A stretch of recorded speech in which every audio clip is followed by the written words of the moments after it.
Face of the faceless. Rani Maria గారి యొక్క జీవిత గాథను ఒక సినిమాగా చిత్రీకరించినటువంటి నిర్మాతల్ని, డైరెక్టర్లని, పాత్రధారుల్ని అందరినీ కూడా అభినందిస్తున్నాను.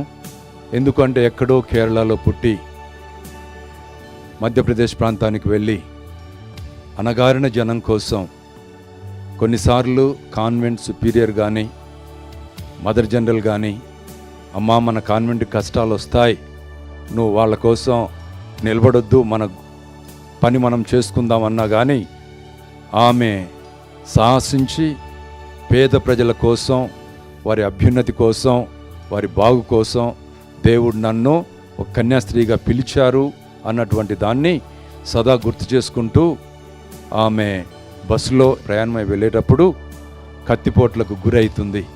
అక్కడికక్కడే ఆ కన్యాస్త్రీ రాణి మరియా కుప్పగూలుతుంది.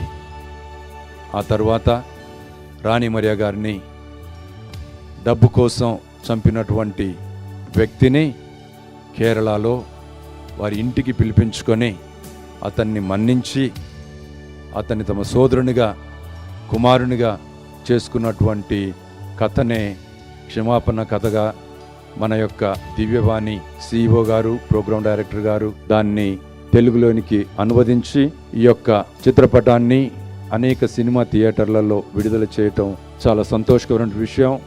వారినందరినీ కూడా అభినందిస్తున్నాను.